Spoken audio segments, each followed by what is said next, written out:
नमस्कार दोस्तों, स्वागत है। आज के विश्लेषण में हम चर्चा करेंगे सिर्फ एक ही बात की जो पूरे भारत सहित पूरे विश्व में चर्चा में है। वो है महिला आरक्षण विधेयक, यानी कि नारी शक्ति वंदन विधेयक साल 2023। ये विधेयक भारत सरकार मतलब भारत की संसद में पास करने के लिए सरकार ने प्रस्तावित किया है और इसका मसौदा आज पेश किया जा चुका है।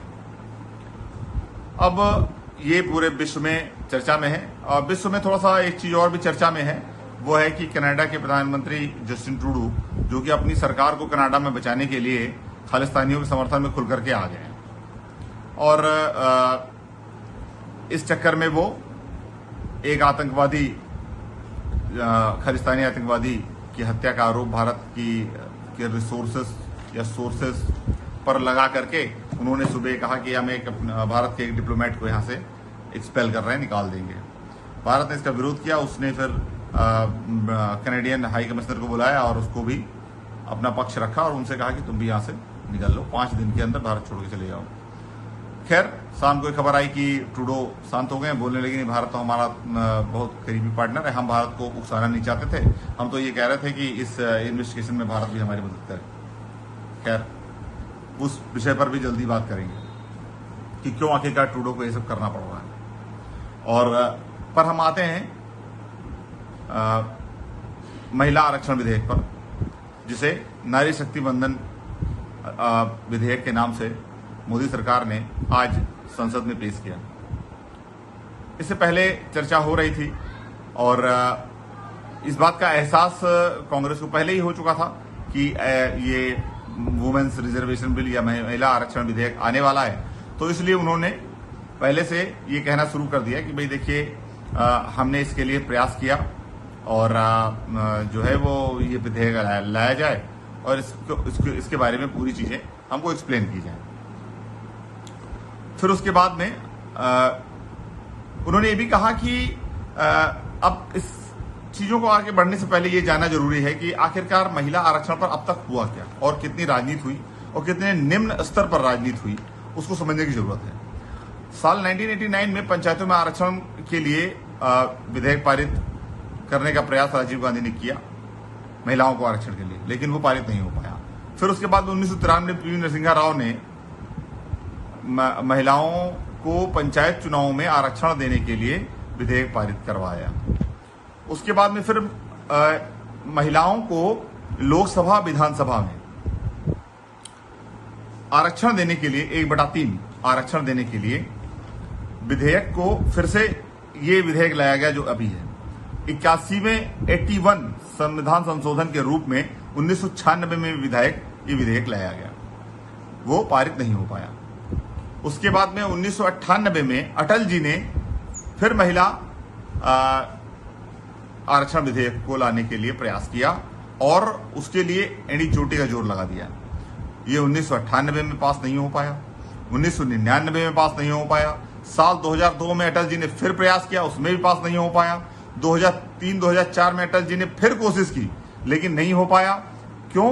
क्योंकि उसमें ऑल टाइम निगेटिव पॉलिटिक्स करने वाले मुलायम सिंह यादव और लालू प्रसाद यादव इसका विरोध करते रहे। ये एक ऐसा मैटर रहा है जिसमें मैक्सिमम टाइम आप देखिए कि कांग्रेस और बीजेपी साथ साथ रही। इस बार भी कांग्रेस बीजेपी लगभग साथ साथ। अब यहाँ क्रेडिट लेने की बात चल रही है। अधीर रंजन चौधरी ने कहा कि 2008 में 108वें संविधान संशोधन के रूप में ये बिल पेश किया गया, लेकिन इसको क्या किया गया कि राज्यसभा में पेश किया गया, लोकसभा में नहीं है। और फिर 2 साल के बाद 9 मार्च 2010 को ये विधानसभा में पारित हो गया और लोकसभा में इसे पेश ही नहीं किया और 2008 में इसे न्याय समिति के पास डाल दिया गया और ये बिल वहीं रहा। अब अधीर रंजन चौधरी ने ये कहा कि भाई हमने ये बिल राज्यसभा में पारित कर दिया है और इसको सरकार लोकसभा में ले आए तो ये पारित हो जाएगा। अमित शाह जी ने तुरंत खड़े होकर के ये कहा कि नहीं, जब जो है वो कोई विधेयक राज्यसभा में पारित होता है पर वो लोकसभा में नहीं आता, तो वो जब उसका टर्म खत्म हो जाता है, यानी उस लोकसभा का जो टर्म खत्म हो जाता है उस लोकसभा के टर्म के साथ ही साथ वो विधेयक भी खत्म हो जाता है। बहरहाल उसके बाद तुरंत जो है अर्जुन राम मेघवाल जी खड़े हुए, जो कि कानून मंत्री हैं। उन्होंने कहा कि मैं नारी शक्ति वंदन विधेयक के रूप में महिला आरक्षण के इस विधेयक को पेश करना चाहता हूं, और उन्होंने स्पीकर से इसके लिए आज्ञा मांगी। हंगामा शुरू हो गया और इस तरीके से 128वां संविधान संशोधन विधेयक ये पेश किया गया। इस बिल में ये पूरा बिल जो है वो मैं देख रहा हूं, इसके अंतर्गत भारत की लोकसभा, राज्यसभा में नहीं, लोकसभा, राज्य विधानसभाओं में और दिल्ली यूनियन टेरिटरी में जो है 1/3 सीटें महिलाओं के लिए आरक्षित की जाएंगी। अब इसमें कोटे में कोटा भी है।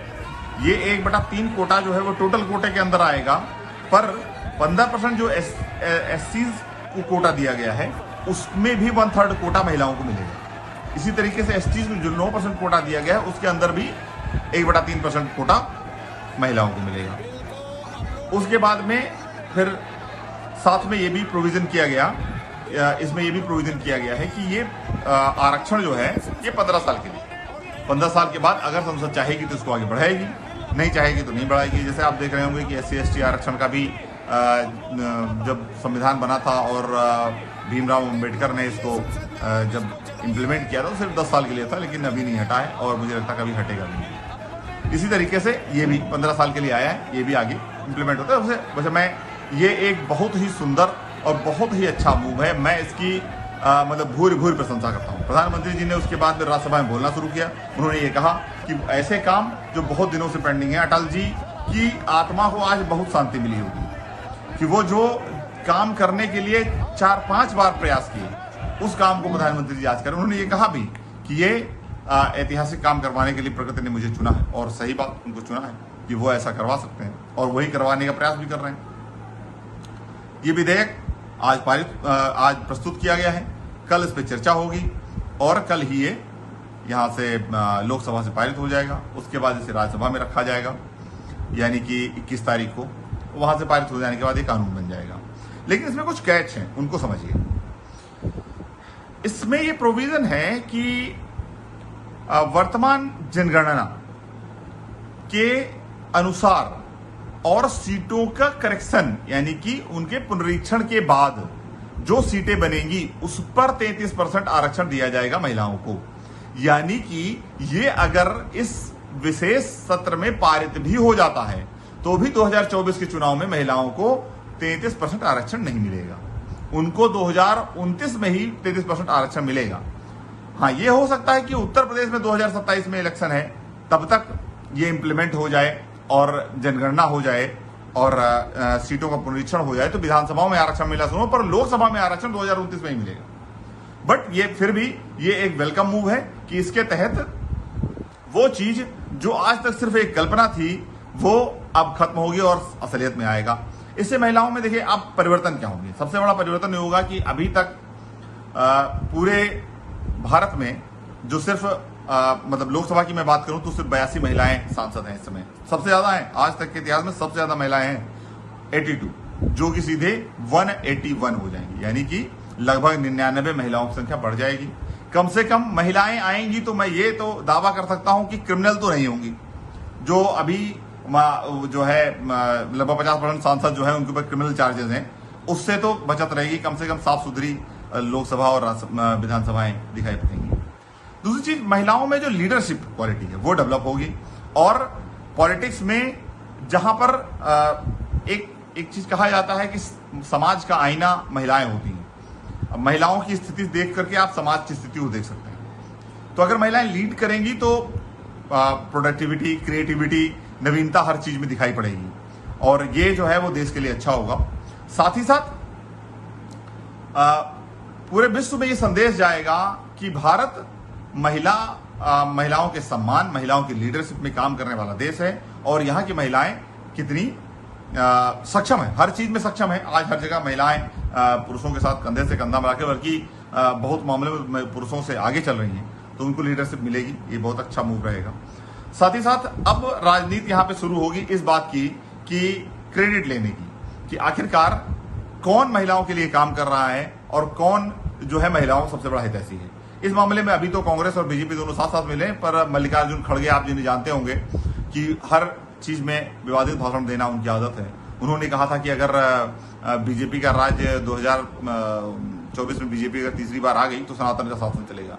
वो आज उसमें एक नया विवाद डाल दिए हैं। उन्होंने कहा कि SC ST और OBC महिलाओं का इसमें ध्यान रखा जाएगा, उसको भी रखिए आप। लेकिन इन सब बातों से कोई मतलब नहीं है। जो जैसा आरक्षण है उसी में 1/3 आरक्षण मिलेगा। ये सिर्फ जो है चीजों को मतलब विरोध करने के लिए विरोध किया जा रहा है।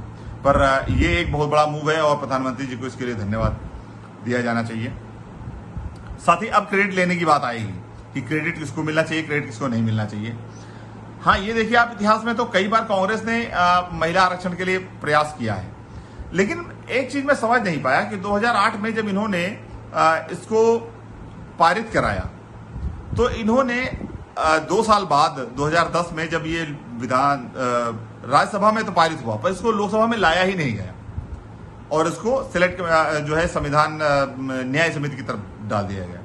यानी कि कांग्रेस काम तो करना चाहती थी लेकिन तेजी से नहीं, यानी कि उस मुद्दे को जिंदा रखना चाहती थी। प्रधानमंत्री जी ने, जैसे कि आप देखिए, बीजेपी की सरकार ने कुछ तो खैर अभी तक जो जितने भी काम किए हैं उनमें से CA में वो मतलब कुछ ढंग का नहीं कर पाए और वो मामला उनका जो है वो अभी भी पेंडिंग चला गया। CA अभी हवा में है, उसी तरीके से UCC भी हवा में है। लेकिन इस मामले में बीजेपी की सरकार थोड़ा सीरियस लग रही है कि वो